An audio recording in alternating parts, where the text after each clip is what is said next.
खत्म bye bye टाटा good bye गया ওরা কেন খাবো কি কাকা দেখেই শান্তি 你别笑。 কি হলো কাকা কাকা ও কাকা আরে এক টান দিয়ে এ ঠোঁট চোখ করছে কি ওঠেন বেনেক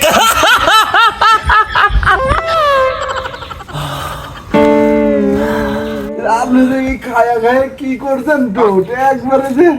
কি করে ফেলাইছেন চোখ কি লাল ডগডগা হয়ে গেছে কাকা বহু কাল আগের কথা এই ছাইকুলা গ্রাম ছিল শান্ত শিষ্ট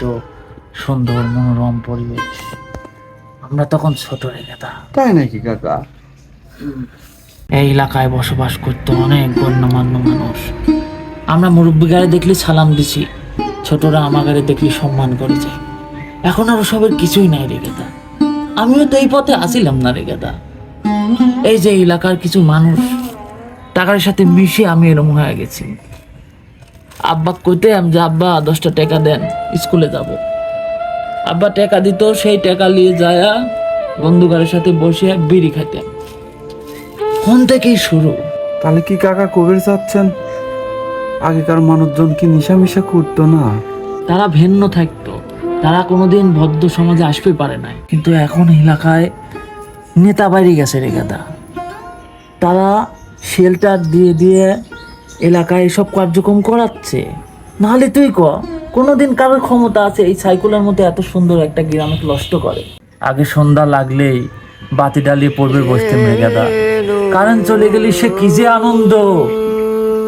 আব্বাসি এর উপর বসে থেকে কইতো মেলা বড় মানুষের মতো মানুষ হওয়া লাগবে অথচ দেখ আজকে আমরা হেনে পড়ে থেকে এইসব খাচ্ছি গাদা আমারও তো ঠোঁট মুট কালো মালো হয়ে যাচ্ছে মানুষজন উল্টা পাল্টা কথা কওয়া শুরু করেছে কি আমার পরিণতি আপনার মতোই হবে কেউই তো আসলে গাদাই খারাপ পরিণতির মধ্যে আসবে চায় না রে গাদা কিন্তু শয়তান তো মানুষের সবসময় বিপদে নিয়ে যাওয়ার জন্য ওত পাইতে বসে আছে আমরা মানুষ সেটা বুঝতে পারি না রে গাদা বাপ মায়ের এত স্বপ্ন ধুলিস্বোধ করে দিয়ে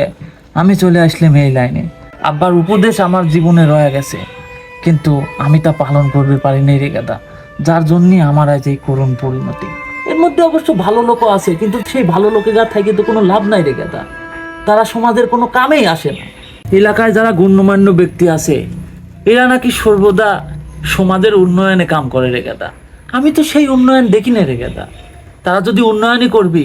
তাহলে কিসের জন্য এসব জিনিস বন্ধ করে না আমরা যারা অসাধু নেতা আছি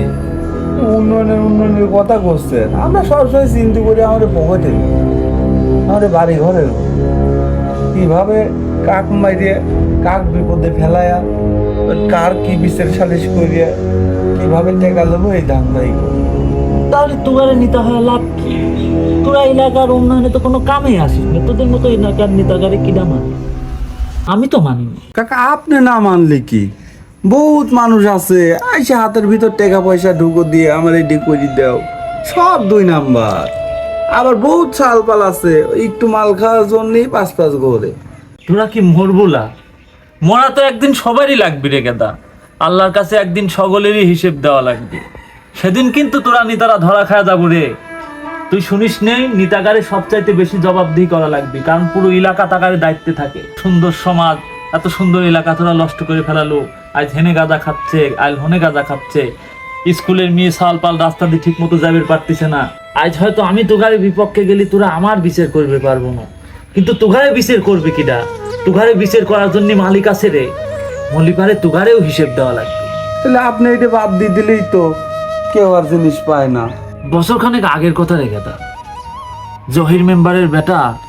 রাত্রিবেলা আমার কাছে আসলো তখন আমি নতুন নতুন বিয়ে করেছি রে গেদা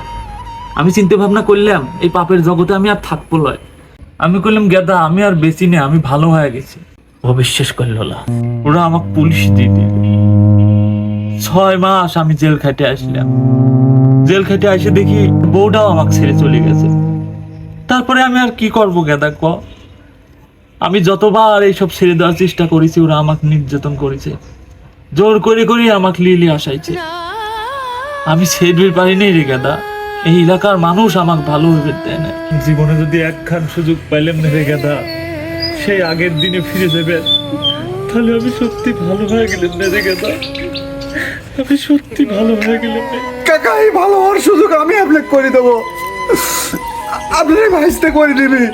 এই নিতা করে দিবি। কথা দিলাম আমরা এই দুইজন মিলেই আমার এই গ্রাম আবার সেই আগের মতো করবো কাকা। কথা দিল তুই আমার? হ্যাঁ কাকা কথা দিলাম কাকা, তুই পারবো? ইনশাআল্লাহ আমরা সেই আবার আগের মতো গ্রাম করব, নেশামুক্ত সমাজ করব।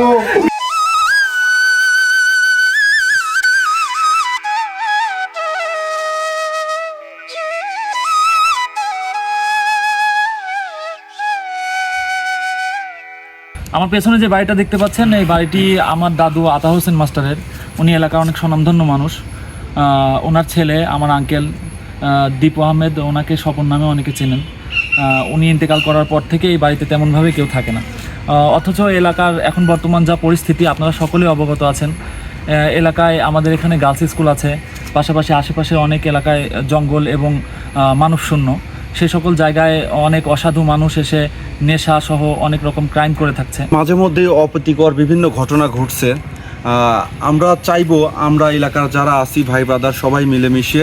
যে যে ব্যবস্থা গ্রহণ করা দরকার ইনশাল্লাহ আমরা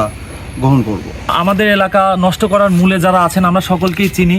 আপনারা আমাদের এলাকায় আসেন, আমাদের টাওয়ারের এখান দিয়ে গার্লস স্কুলের পেছনে দিয়ে আপনারা আসেন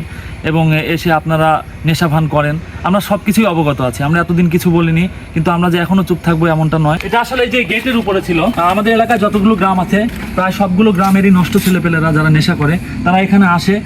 গার্লস স্কুলে বসে, এখানে জিমনার মাঠে, ওই পাশে বাঁশের ধারে, এই পাশে ওইদিকে যে রাস্তাগুলো আমরা দেখিয়েছি। আমাদের দাদুদের বাসায় প্রবেশ করে বাড়ির ভেতরে চুরি করে। এই মুহূর্তে দেখাতে পাচ্ছি না, দাদু তালা দিয়ে গিয়েছে। নেক্সটে যদি কখনো সম্ভব হয় আপনাদেরকে দেখাবো। অনেক জিনিসপত্র চুরি করে নিয়ে গেছে। তাদের কাজ এলাকায় নেশা করবে এবং বিভিন্ন রকম অপরাধ সংগঠিত করবে। এর আগে বিভিন্ন মেয়ে ছেলে পেলে নিয়ে এসেও এখান দিয়ে ঘোরাফেরা করেছে। আমরা বলতে চাই যে মা বাবা যারা আছেন তারা সচেতন হন। আপনার মেয়েকে স্কুলে পাঠাচ্ছেন, তারা কোথায় যাচ্ছে খবর নিন। আপনার সন্তান স্কুল শেষে বা স্কুলে গিয়ে কোথায় যাচ্ছে, টাকা পয়সা দিচ্ছেন, কোথায় খরচ করছে, আমরা চাইবো আপনারা এই সম্বন্ধে খোঁজ খবর নিন।